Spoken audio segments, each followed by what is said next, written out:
South Africa and KwaZulu-Natal were made proud in the men's race to relive the moments of one of the most exciting races in years. Another man on a mission today was South African record holder over the standard marathon, Gert Thys. No stranger to front running. Gert Thys was once again looking for a top position, but this time he had some rather strange antics in store. By the time he got to Hillcrest, he had his seconds out on the side of the road, and nobody quite knew what was going to happen. He stopped, out came the deck chair, which promptly fell over, and then he changed his running shoes, which is completely remarkable in a race of this distance, in fact in any race at all. And I don't like to see runners that are down. It's not something we particularly want to see. Ek dink dis Marco Mambo wat daar lê, lyk of hy ernstig kramp het. Met ander woorde, die voorloper nou is Joseph Mputi, nadat Marco Mambo en Gert Thys al twee bietjie probleme opgetel het. There's Gert Thys walking, so all sorts of action here. Just to summarize now, Marco Mambo is down. The group have gone past him. They're now in second place. Gert Thys, who led for a long way around about the Botha's Hill mark, is having a seat for the second time today. Well, in fact, for the third when he changed his shoes. Now he's finished. So, and his shoes are off once again. So Gert Thys is out of the race, and also it looks is Marco Mambo. So our race leader now is Joseph Mputi, with those guys, the Bongmusa Matembu group, chasing second place. Line, please. And now he's going to get a beautiful view of the Indian Ocean as he comes over the crest of this hill. He's running down what we call the concrete canyons. The concrete canyons of the walls of the highway on each side of you. It is very difficult running.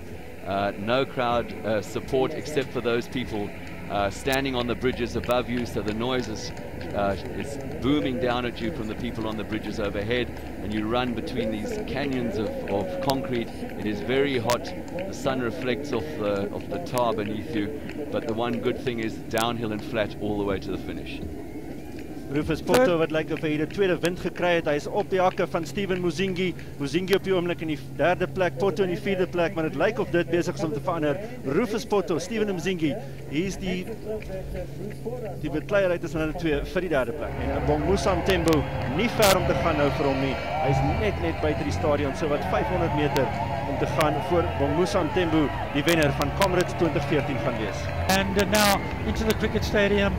Better known perhaps for a different sort of sport, but today it all belongs to road running and the Comrades Marathon. There's the flower. Bruce, what's happening? The baton. Oh no, he dropped the baton. You turn left and this most wonderful finishing straight ahead of you, possibly with your family members and your loved ones waiting to greet you, and one of the greatest sights ever for a Comrades Marathon runner to turn into the finish straight. And here he goes, he'll be finishing just in front of us. The greatest moment of Comrades, the final 75 meters. Round he comes, the winner of the 2014 Comrades Marathon, the 89th runner. Paul Rowan was the first one. Bongmusa Matembu wins this year from the Nedbank Club. 5 hours, 28.5 minutes. That was a fantastic run by him. With the winner, Bongmusa Matembu, the first three men home, all South Africans, and the golds going in 5 hours 40:41. Just under a quarter of the field were ladies out there. So of the 14,600, several thousand were women, and amongst them the Ngalieva twins, Elena and Alessia, who had dominated the Comrades Marathon from back in 2003 when they first appeared. So Elena Ngalieva currently leading, but Alessia having for a moment stopped, paused, started to walk for a little bit, and now she's got back into the stride. But at Cowie's Hill, it's really separated the twins here. Elena Ngalieva currently leading in the women's race, but her twin sisters just dropped off the pace slightly. So Alessia Ngalieva is struggling in this down run. It's Cowie's Hill that looks to have broken her ever so slightly, but Elena Ngalieva leading with just under 5 hours gone in this Comrades Marathon. And don't believe it, but we could be having as exciting a race in the ladies' race as we've had in the men's race. Alessia Ngalieva wat hier loop, sy en haar suster Elena het meeste van die wedloop saam gehardloop, maar Elena het op die stadion baie sterker begin hardloop as Alessia. Alessia Ngalieva wat lyk of sy op die oomblik sukkel. Ellie Greenwood wat haar jaag, maar dit lyk tog of dit Elena Ngalieva is wat agter haar is. Alessia is die voorloper op die oomblik. Elena Ngalieva moes op die stadion gestop het of begin loop het. Maar die Nurgalieva sisters wat lyk of hulle bietjie sukkel op die oomblik, Bruce. Well, the pace they ran in the beginning was very fast. That to establish that 8-minute lead, they had to go very quickly. It's a quite an incredible sight to see both of them walking. Ellie Greenwood, we don't know where she is, but now there's walking again. So who knows? It's got a long way to go. How far to go, Bruce? This is about 13 kilometers ago. This is a hill that very few runners know. It's Huntley's Hill. The old timers will tell you it's not mentioned when people talk about the race, but Huntley's, as you can see, takes its toll. And the worrying thing for both these runners is they still have to do 45th cutting, they still have to do Tollgate Hill, and it would be fascinating to know how far behind Ellie Greenwood is now. Well, if you're Ellie Greenwood, you're really hoping that your supporters in seconds are telling you this to give you that extra boost of energy. And Alicia Nurgalieva wat hier sukkel agter haar suster Elena Nurgalieva wat reeds 8 keer hierdie wedloop gewen het. What we're seeing now is really what makes these girls so good. There's absolute tenacity, but here we've got Ellie Greenwood looking stronger than Eleanor. There's still a couple of kilometers to go, and if she can maintain that, oh, well, here we go. Well, how's that? She's just come up out of nowhere. Wow. She really has. She was 2 minutes 46 seconds behind just a couple of kilometers ago. She's made up that distance, and she is looking so fresh, so strong. She could easily streak to the finish line, and the way the Nurgalieva sisters are struggling, I don't think from an athlete's perspective that there's any sign of a Nurgalieva victory coming here. It is going to be a day of celebration, because not only did Bongmusa Mthembu win the men's race, the women's winner is going to be this great British athlete living in Canada but winning in South Africa. Great celebration after a year of dedicated training leading up to this moment.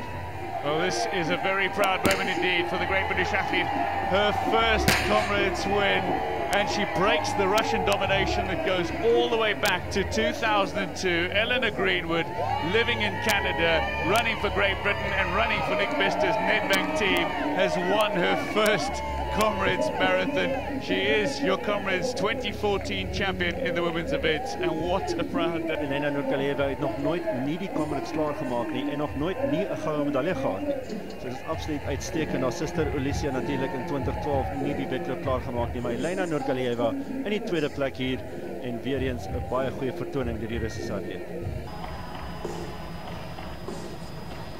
2 and 3 for the Nurgalieva twins. They have been beaten in Comrades 2014.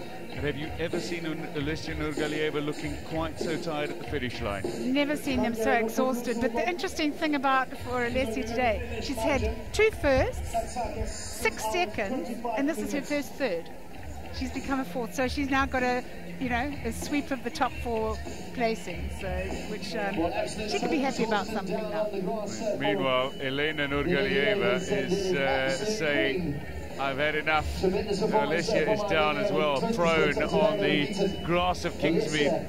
Elena inside, under the tent. The two look absolutely exhausted. This is a fantastic run by Sola. I commentated on her when she was a little 15-year-old girl in Bloemfontein running the 800 meters. And look at it. That was about 1980. My goodness, look at her now.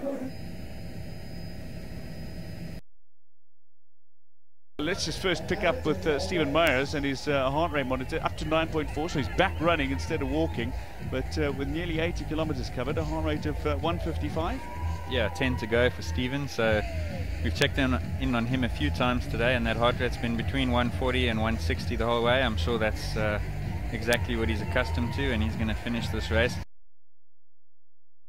This is quite late on in the race, it's past halfway, and there you go. This happened earlier on today. That's scary. Absolutely. I mean, it's broad daylight. There are people that are sitting there on the side of the road. That half of the road is completely blocked off. And there were spectators actually sitting on the barrier. And this is what's happening all the time on South African roads. The official numbers for the 2014 Comrades Marathon are out. 14,620 runners started, 11,984 completed the 89.28 kilometer journey. One finisher summed it up beautifully. The Comrades Marathon can make you or break you. It has the ability to bring you to your knees. to dangle the reward of finishing ahead of you and to whisk it away at the final second. There is no race tougher anywhere in the world, but there is also no better race anywhere else in the world.